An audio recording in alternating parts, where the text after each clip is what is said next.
Hi everyone, myself is Karuna Gupta and in this video I'm going to talk about MySQL. Well, in my previous video we talked about the DBMS concepts, the link for which I will be sharing in the description box. MySQL is one of the world's most popular relational database management system which is open source. Now what does open source means? This means a category of softwares which is freely available on the internet. You can easily download.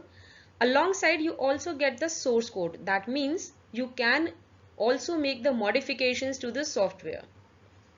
Now MySQL is a cross-platform language. That means you can run this application on a number of platforms such as Windows, Mac OS, Linux, etc. MySQL is also case insensitive. That means writing a command either in small letters or capital letters does not make a difference. SQL stands for Structured Query Language. It is designed for managing the data in your database system. It is pronounced as SQL or sometimes maybe also as SQL. This language is used for particularly in the database creation, deletion, retrieving the data, modifying and deleting. SQL can easily be downloaded from the official website, that is https://dev.mysql.com/downloads. Once you install the application, you are going to get a screen like this. SQL commands are instructions that are used to communicate with the database. These commands can be classified into following categories: data definition, data manipulation, data control language, and the transaction control language. The first category, that is data definition language, deals with a group of commands that actually work with the structure of a table. Various commands under this category: create table, alter table, you have drop table, and then truncate table. The data manipulation language or DML commands is actually a group of commands which is used to manipulate or in some way alter the data inside your database. The insert command will add new records, update will change the data values, delete command will delete the records, and the select command is used to retrieve the records from your database. The third category, that is data control language, DCL. It primarily concerns with the rights and permissions given to various users of a database. The commands that we use under this category: grant and revoke. The transaction control language or TCL is a group of commands that actually works with a group of commands that are logically performing a particular function. These group of commands are known as transaction. The various commands under this category: set transaction, commit, rollback, and save point. So now students, let's talk about the data types. In MySQL, for string type data, we have two major data types called as char and varchar. Where char is primarily a fixed length data, varchar allows me for variable length data types. Do note that both of these types, char as well as varchar, they should always be given in the quotation marks. Single quotes or double quotes, both are equally valid. Let us note now the differences between these two data types. As the name suggests, char represents character and varchar stands for variable character. The char type data stores the value in fixed length. So if you are giving 30 and the data input is a name like, let's say, New Delhi. So the extra characters or the leftover characters, they are marked with the space character to match the specified length. So ultimately 30 characters are going to be used. Whereas for a varchar value, as the name suggests, it is variable length. So whatever is the data that you are giving, that is the only length of characters being used. No blank characters are used for this. Char type data, this can hold a maximum of 255. For a varchar type, you can have a maximum range of 65,535 for entire row. Char type data, it uses static memory allocation, whereas for varchar, it is a dynamic memory allocation. Coming to the numeric data types, we have three major data types, that is integer, float and double. The integer type data is used for numbers without decimal point. So that is the whole numbers. The range of an integer ranges from 2 billion minus 2 billion to positive 2 billion. I'm not going into the exact details. If you take unsigned integers, this range can go up till 4 billions. A float type data, as we said, it is the numbers with decimal point or the real numbers. The approximate range goes up till 10 raised to the power 38. Quite a huge data, right? Still another data type, a double type data. This again means numbers with decimal point or a floating decimal point, but here the range increases to 10 raised to the power 38. Date and time type data is also taken care in MySQL. We can store date type in the format YYYYMMDD enclosed within the quotation marks. Students, you do not have to forget the quotation marks are very much necessary for string as well as for date type data. You can also store date time and you may even store the timestamp. So now let us talk about some constraints. Constraints you should understand are the validations or the restrictions that we impose on the data values for a particular attribute. Now let us understand this, that if we want to enforce certain standards, this can be achieved with the help of constraints. Constraints in MySQL. First one, not null. This constraint ensures that we are not leaving behind that column as blank. Null means absence of any value. Next constraint, unique. Unique constraint, this is to ensure that all values within that particular column which I'm marking as unique, these values should be unique or distinct or different for each and every record. No repetitions. The default constraint, this gives a default value if no value is provided by the user. In that case, the value provided as default is taking place. Primary key constraint, it again is used to uniquely identify each row or a record in a table. Also, it does not allow null values. So you can say a primary key is a combination of unique as well as not null. A foreign key constraint, it refers to an attribute defined as the primary key of some other table. So basically you can say a foreign key is used to create links or relationships between two tables.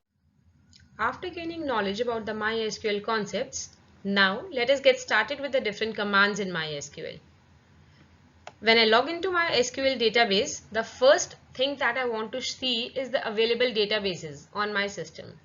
The command for that, show databases. This will give you a list of databases on your system. If I want to create my own database, the command goes create database followed by the database name. A system may have different databases on that particular device.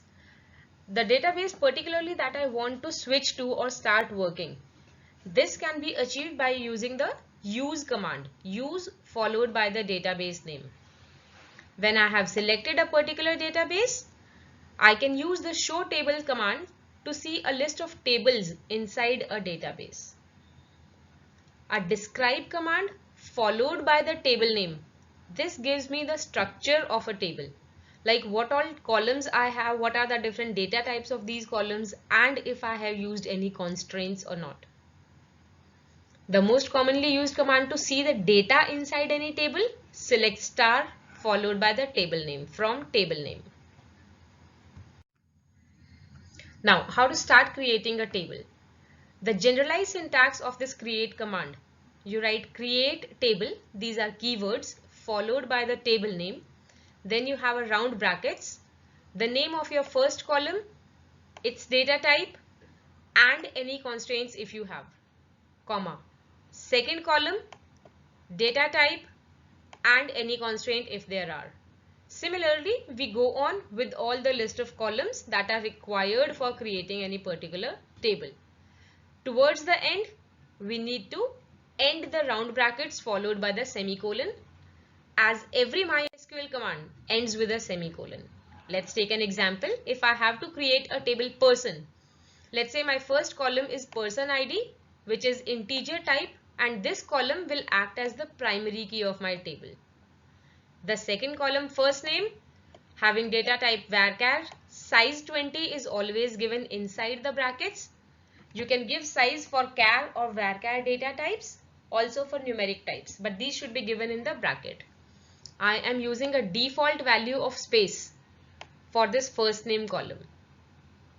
Then I have the last name as my third column, again varchar 20. Now I am giving the constraint as not null. That means this particular column is not allowed to be left blank. Address column again as varchar 250. I have increased the size. City column varchar 50. These two columns are not having any constraints. So dear students, you need to understand that constraints may or may not be there as per the given specification.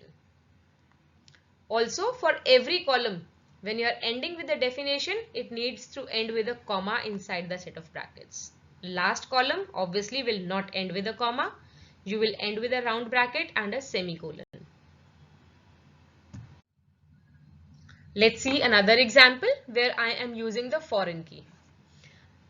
After creating the table person, I want to create another table account which is related to my table person with the help of this person ID. So the definition of my table account goes as the first column account number, integer. This account number will be the primary key inside my table account. My second column person ID again is an integer. This is an unsigned, means it will have only positive numbers. The type of account can be savings or current. Then I am saying that account ID will act as the primary key. Students, you may use it after the first column name, or you can use it towards the end of all the columns. Now, the important thing to mark, how to define the foreign key. For this, I write foreign key, the name of column, inside my current table, that is account. So I write foreign key person ID. Person ID is in the brackets. References. Which table is it referencing to? It is referencing to the table person. Inside table person, column person ID. So this is how I use a foreign key inside the create table command. I can also use the check constraint for my table creation. Let us take a table employee as an example now. I have employee ID as integer type with primary key. I have name as the second column, which is character 20. I do not want to leave it as blank. Age as the third column, integer type, default 18. Address having type as varchar, size 100. Then I have my next column as salary, which is of type integer. I now want to enforce a rule that salary of any particular employee in my organization should not be less than 10,000. How do I write this? How do I make sure? I'll write the check constraint. With the salary column, after giving the data type, you write check and then you write the condition that salary greater than equal to 10,000 inside the brackets. After this, my last column phone, varchar 10, end of brackets, semicolon. Table employee is created. Now, when I'm creating my table, there are two types of constraints. One is a column level constraint, other is the table level constraint. The examples that we have seen earlier, they were like column level constraint. Column level means when I'm giving the constraint after the column definition, like in this case ICode. Column ICode I want to define as not null. So this not null constraint is column level constraint. But when I want to give a validation or a constraint, maybe towards the end of all the column definitions, this becomes a table level constraint. Here in this case, I am writing unique constraint for both ICode and description column. So this is an example of a table level constraint. After creating the table, now we need to add some records. The command for this is insert. Insert command can be used in two different ways. First of all, let us see when I need to provide the data for all the columns. I write insert into employee, that is my table name, values, and then I write the comma separated list of values inside the round brackets. Please note, the single quotes or double quotes, that is the quotation marks, are very much required for all the char, varchar or date type data. Only the numeric values like the age, the salary, these are left without the quotation marks. Rest, all my varchar values, they are enclosed inside the single quotation marks. The second way out, when I am not providing the data for all columns, or maybe if the sequence of columns is not known to me, in that case I can provide the list of columns for which I am giving the data, followed by the values keyword and then the set of data inside another set of brackets. Update command is used for making any kind of changes that you want to make inside a table. Let us say if I have added a few records, but then I realize that some of the entries, some of the columns value need to be changed. We use the update command. Please note down the syntax. We write update followed by table name. Then I have a set keyword. I write set, the column that needs to be changed, column equal to new value. If that column is a string, value is enclosed in quotation marks. If that column is a numeric type column, value is not inside any quotation marks. So I write update table name, set column name equal to new value, followed by an optional where clause. So whatever records are matching this criteria, those particular records will be having the change in value. In the second example, I am changing value for two columns. I write update EMP, set age equal to 25 and salary equal to 80,000. So that means both these columns value will be changed together, where ID equals to 8. In the third example, I am changing the salary for all the employees. I am giving an increment of rupees 5,000 to all the employees inside my table. Because I am not using the where clause, so that means the change will be applicable to all the records. To delete the records, the command name is very simple. As the name implies, we use delete command. The syntax, how to write this command, please note it down. We write delete from EMP followed by the where clause, whatever records need to be deleted. Like in this case, I write ID equal to 5. That means the employee with ID number 5, that particular employee record will be removed from the table. If I simply write delete from EMP, this command will remove all the records from my table. What if I want to remove the table altogether? I have a simple command, drop table. So I have drop table EMP. This will remove the table from my database itself. Students, we need to note that there is a very fine difference between delete from EMP and drop table EMP. When I say delete from EMP, all the records are deleted, but a blank table structure is still there in the database. When I say drop table EMP, the table structure is also deleted along with all the records. If I need to remove the database, I can write drop database followed by the name of my database.